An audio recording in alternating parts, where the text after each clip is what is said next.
Subscribe the channel and press the bell icon so that you never miss any updates. अच्छा, हमारे साथ हबीब खान साहब जुड़े हैं।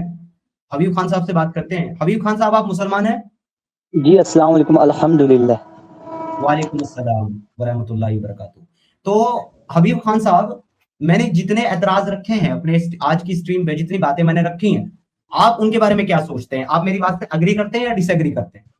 देखिए, एग्री तो मैं किसी के बात का नहीं, जो कुरान और सुन्नत में लिखा है वही मैं एग्री करता हूँ। जी, तो कुरान और सुन्नत में जो लिखा है मैं वही बता रहा हूँ ना, मैंने अपनी तरफ से तो कुछ नहीं बताया। इंटरप्रिटेशन किया है उसका, तो वो मुझे सही नहीं लग रहा है। आप किस तफसील से बताएं? शुरू से स्टार्ट करते हैं। मुझे आप जी। एक बात बताइए कि जो निकाह करने के लिए हक महर मुकर्रर किया जाता है वो क्यों किया जाता है? आप ही बता दीजिए क्यों किया जाता है। आप तो हमसे ज्यादा जानकार लग रहे हैं। नहीं मेरे मोहतरम मेरे भाई, आपने कहा कि कुरान और सुन्नत के कॉन्सेप्ट को मानते हैं, तो कुरान तो जो है वाज़ेह तौर पर कहता है कुरान के अंदर, वल मुहसिनाति मिनन निसाई इल्ला मा मलकत अयमानुकुम किताबुल्लाहि अलैकुम उहिल्ला लकुम मा वरा ज़ालिका अन तब्तगु बि अमवालिकुम मुहसिनीना गैरि मुसाफिहीन अजरहुन्ना। आगे कहता है अजरहुन्ना, तो ये जो लफ्ज है अजरहुन्ना, ये उजरत से निकला है, और इसको आपके मुल्ला ने और आपने बना दिया महर, कि आपने उनकी उजरत देनी है, उनका महर देना है। यहां तक कि 33 की 50 चैप्टर नंबर 33 की वर्स नंबर 50 में भी आपको उजरत का लफ्ज नजर आ जाएगा, जहां पे कुरान कह रहा है कि ए नबी, हमने हलाल कर दी तुम्हारे लिए वो बीवियां जिनकी तुम उजरत दे चुके या जिनका तुम महर दे चुके। जी, ठीक है सर।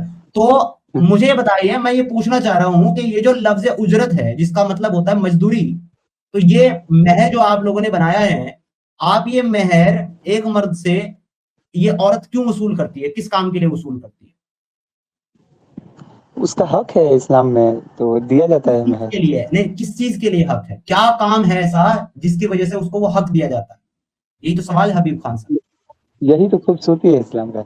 अरे यार, खूबसूरती है या नहीं है वो हम डिसाइड कर लेंगे, जो सवाल पूछ रहा हूं उसका जवाब दीजिए। देखिए, या अय्युहन नबिय्यु इन्ना अहल्लना लका अज़वाजिका अल्लती आतैतु अजरहुन्ना, ये जो लफ्ज है ना अजरहुन्ना, इसका मतलब होता है द ब्राइडल मनी, यानी कि जिसको आप कहते हैं महर। तो ये जो अजरहुन्ना का लफ्ज है, इसका मतलब होता है उर्दू में उजरत और हिंदी में होता है मजदूरी। आप इसको महर क्यों बना रहे हो? सीधा कहो ना, मजदूरी ले रहे हैं हम औरत से, सॉरी औरत को मजदूरी दे रहे हैं, और किस काम की मजदूरी है वो, ये मैं पूछना चाह रहा हूं। क्योंकि जब एक आदमी जब मेहनत मजदूरी करता है, वो उसको तब उजरत दी जाती है। तो आपकी औरतें क्या करती हैं जिनका आप मेहनताना मजदूरी उनको देते हो? जी, वो घर संभालती है, सबसे बड़ा जिम्मेदारी वाली काम करते हैं। ओके। आपको पता है अकॉर्डिंग टू प्रॉफिट मोहम्मद सल्लल्लाहु अलैहि वसल्लम, किसी भी औरत के लिए, अपने शोहर के लिए खाना बनाना, उसके कपड़े धुलना, उसका घर संभालना, ये औरत की जिम्मेदारी है ही नहीं। रसूलुल्लाह की ये हदीस। कौन?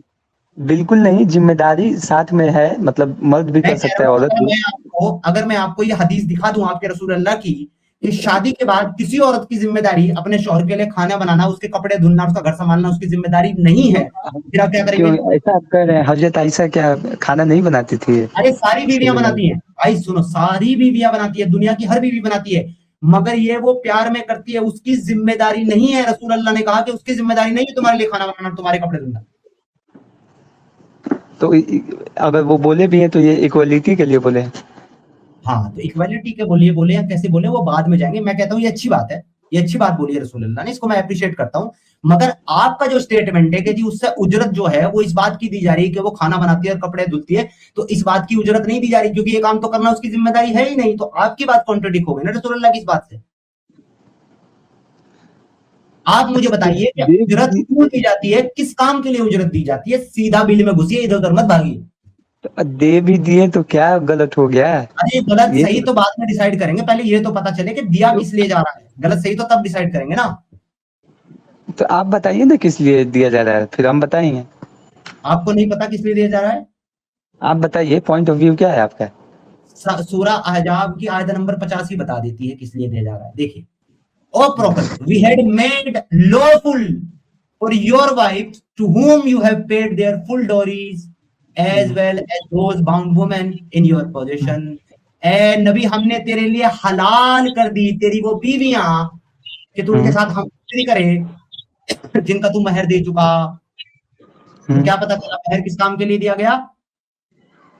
तो अच्छा, महर अगर नहीं भी दी जाए तो निकाह तो हो ही जाएगी। महर किस काम के लिए दिया गया? हम बिस्ती के लिए। माशाल्लाह, बड़ा डर डर के और बड़ा सोच कर बड़ी मेहनत के बाद आपने बोला कि महर हम बिस्तरी के लिए दिया गया।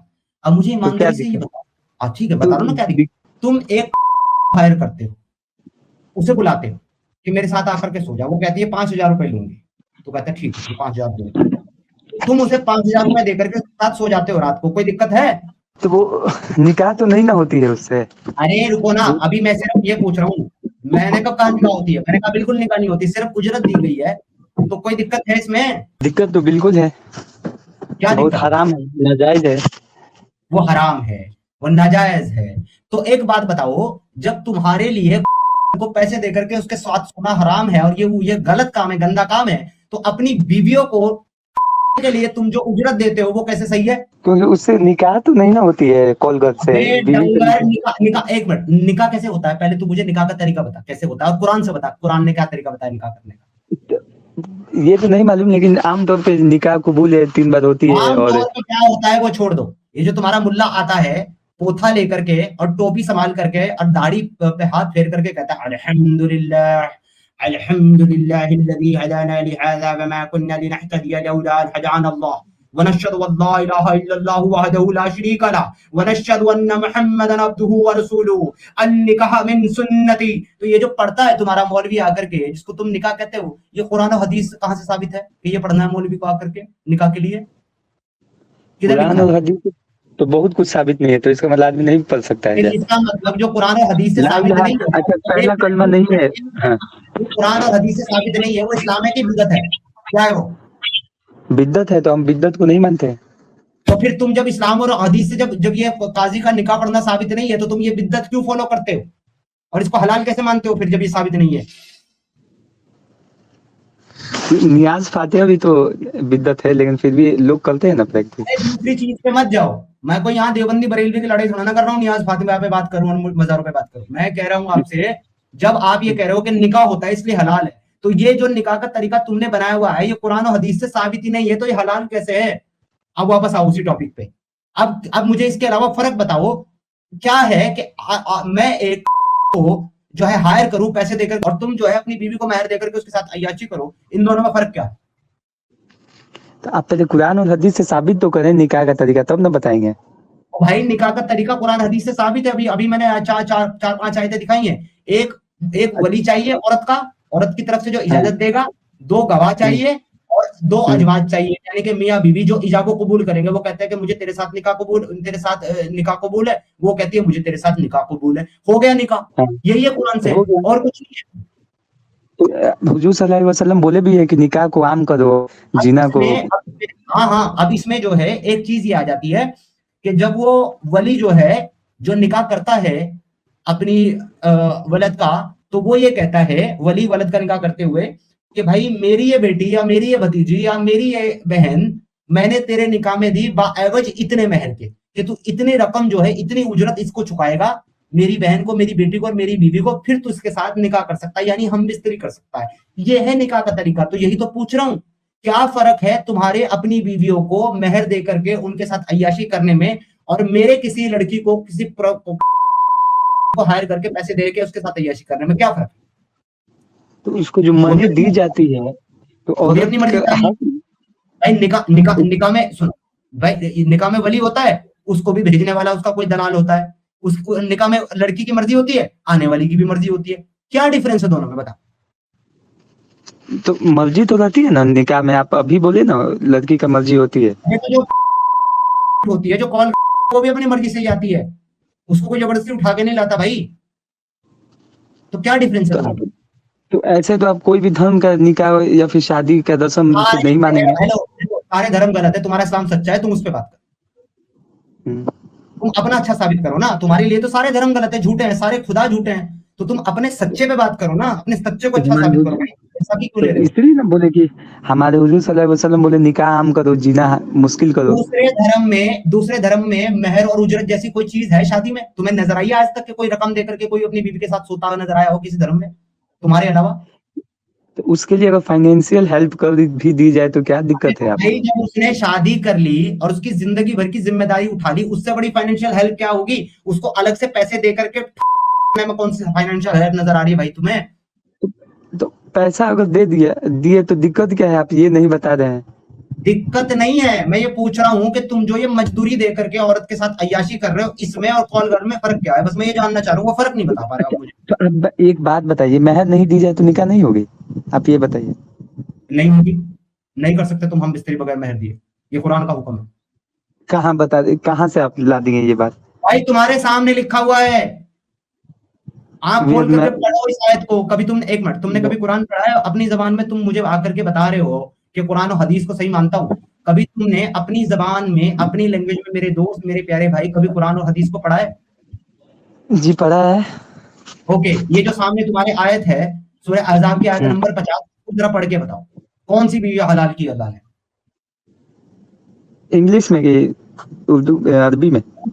आप कौन सी लैंग्वेज, आप पहले अरबी में पढ़ लो ना, यहाँ से अरबी पढ़ना आता है आपको? बहुत छोटा लिखा है स्क्रीन पे, मोबाइल से है। ये लीजिए, बहुत बड़ा कर देते हैं, आप पढ़ और लीजिए। इधर करिए, बिस्मिल्लाहिर्रहमानिर्रहीम, या अय्युहल्लज़ीना इन्ना खलल्लका अलम। भाई जी हेलो, या अय्युहल्लज़ीना नहीं है, या अय्युहन नबिय्यु। अच्छा बड़ा करिए ना। और बड़ा करो, ये लो और बड़ा करो, हाँ पढ़ो, इधर साइड लाइए। पढ़ो। औज़ु बिल्लाहि मिनश शैतानिर रजीम, बिस्मिल्लाहिर्रहमानिर्रहीम, या पढ़ना खुद जाएगा। अय्युहल्लज़ीना ये है भाई, खुद ही हंस खलल्लका रहा अरे जब जब अल फुल फुल है, फुल। बस खुद ही हंस रहा है। ये आदमी इस्लाम का दिफा करने आया और अपने अल्लाह के कलाम को पढ़ते हुए खुद ही हंस रहा है। ये कहाँ लिखा है कि हंस नहीं सकते? आप अपने हंसना अल्लाह मना के है। कलाम को पढ़ते हुए ही करके हंस रहे हो, आप कह रहे हो तो कि क्या ये बड़ी अच्छी बात है। हुजूर सल्लल्लाहु अलैहि वसल्लम हंसते नहीं थे अपने सहाबा के साथ कोई भी चीज? अच्छा, कुरान पढ़ते हुए हंसते थे हुजूर सल्लल्लाहु अलैहि वसल्लम? जरा मुझे कोई हदीस, कोई रिवायत पेश कर सकते हो तुम इस बात की? एक बार हदीस बोल के एक बार मुस्कुराए नहीं थे? चलो, मेरा क्या नुकसान है, मेरा क्या नुकसान है? मैं तो कहता हूँ डबल हंसो। चलो पढ़ो, इसमें क्या लिखा, पढ़ के बताओ। बिस्मिल्लाहिर्रहमानिर्रहीम,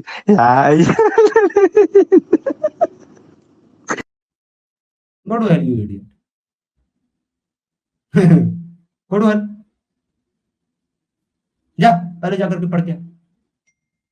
कहाँ कहाँ से आ जाते हो भाई तुम?